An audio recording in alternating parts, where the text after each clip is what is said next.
Hello, Dr. Seth Gerlach here with Core Health, board-certified chiropractic internist and functional medicine practitioner.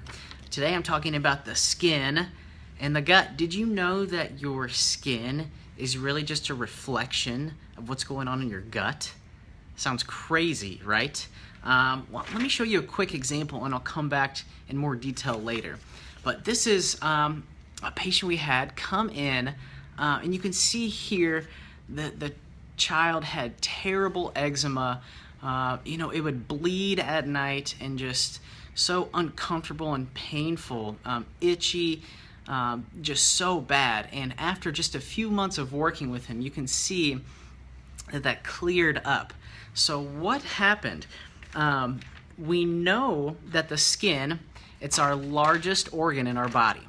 So it covers about 21 square feet of coverage, and the skin is there to really protect us from the outside world, from infections, from bad bugs, whatever. It helps us regulate our body temperature, and really the skin can communicate with the rest of the body and the immune system and the gut in general. So the skin has about 1 trillion different microbes on it. And before you go start washing all those off, we need those. Those are good. They help regulate our immune system. So actually our body is made of mostly bacteria. They actually outnumber our human cells 10 to 1. And we need a good ratio of these if we're going to have optimal health. So we know the skin has these microbes. What about the gut? So the gut actually has about 100 trillion different bacteria in it, and all those have to be in a really delicate balance to, again, like I said, to be in good health. And really the gut and the skin communicates via these chemical messengers and the immune system. So if the skin senses, something, if we're in trouble, if we get a cut, things like that, the skin can signal to the gut to send out these immune cells or what have you to really heal and repair. And so it can go both ways though. The gut can really sense something's wrong and send something to the skin in the other fashion also. So when the gut is disturbed, if we have something like a leaky gut, we can show these problems in the skin. So what different skin problems are usually or commonly seen? Number one is acne. So acne, almost everyone has experienced acne at some point in their life. I know I did. I think the stats are 85% of people struggle with acne at some point in their life. So this is mainly in our teenage years, but why do some people get it worse than others, and what the heck is going on? So acne is really just inflammation of these sebaceous glands in our skin, and some of the new studies show that a lot of this is bacterial driven. So it goes back to the bacteria again. So when our bacteria are out of balance, this can cause a shift, and we can show these things in the skin. Acne is also extremely diet driven, and I'll get to that here later. But one study was interesting. It showed that people with SIBO, small intestinal bacterial overgrowth, so that's too much bacteria in the small intestine where it should not be as much, those with SIBO had a 10 times more prevalence of having acne. So that's a very big correlation there between these gut microbes and acne. Okay. So the next one is psoriasis.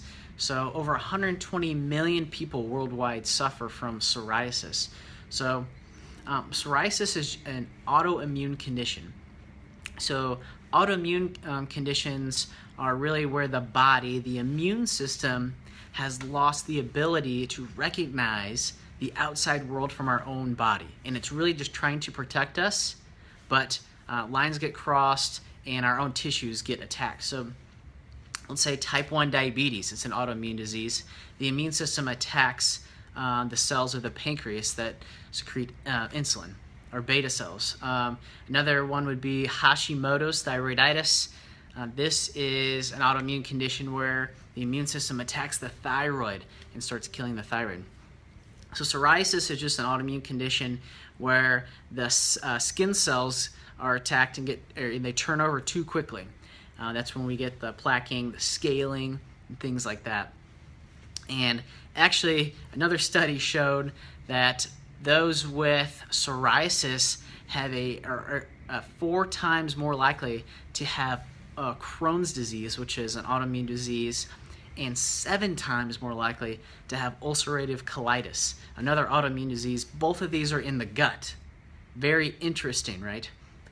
So that's the gut, the immune, the skin connection there.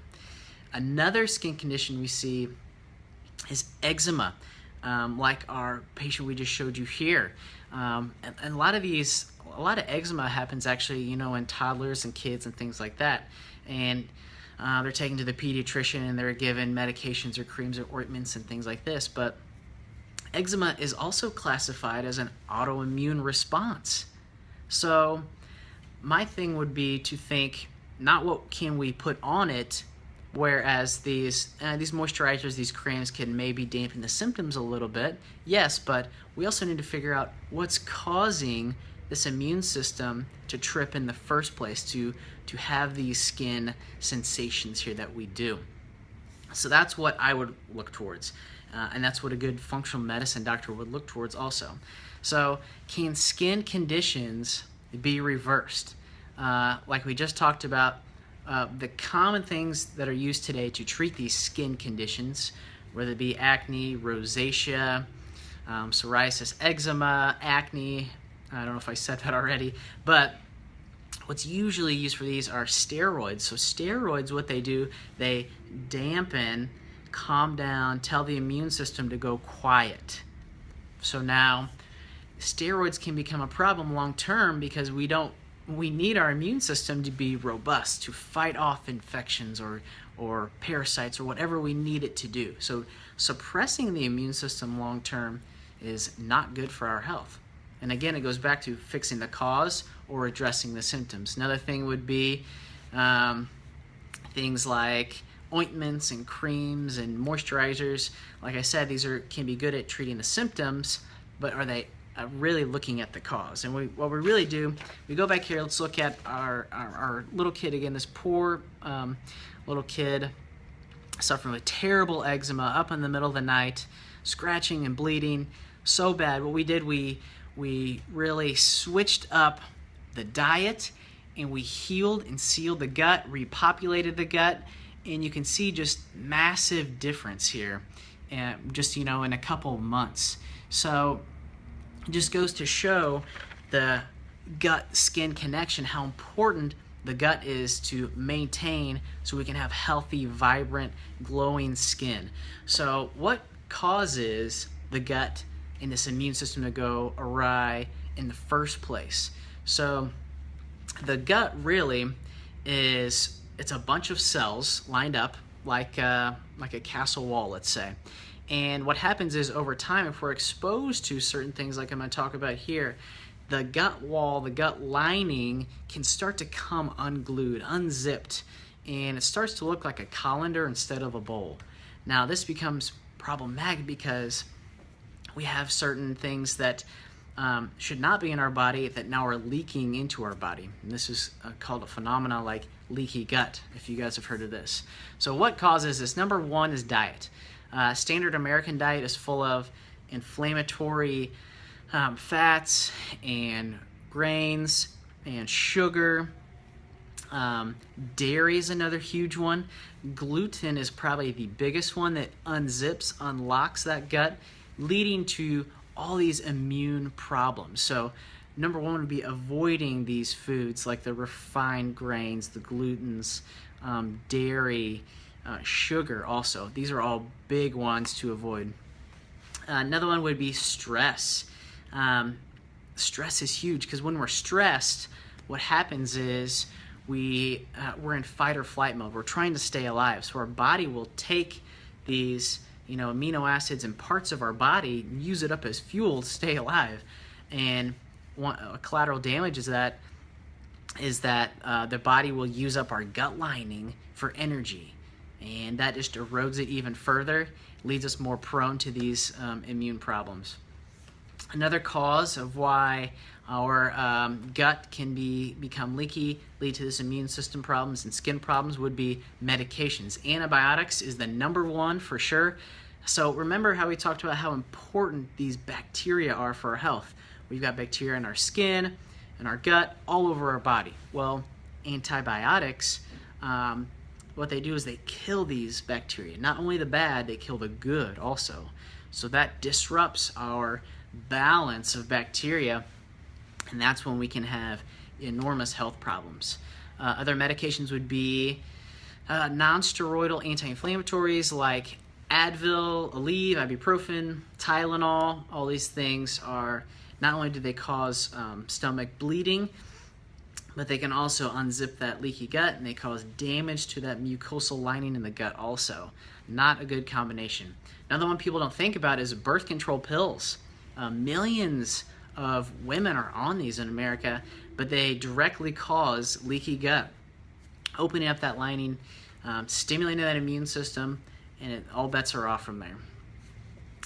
One last thing, infections. So many people have infections and don't know it, don't realize it.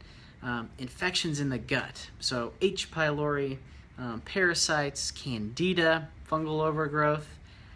All these, what they do, they're toxic to the gut. They're inflammatory, and the gut lining starts to break down, and that immune system is constantly trying to fight these off. It's like draining your sources. We only have so many raw materials in the body. So finding and fixing those is going to be really key also. So what I did, I wrote an extensive blog on this information, the skin-gut connection, and I'll be posting that very soon, and I'll link it here so you guys can find it. So go check out the blog, read a little more about it. It's way more in depth than I talked about today. We're just touching the surface today. So I hope you guys can go check that out.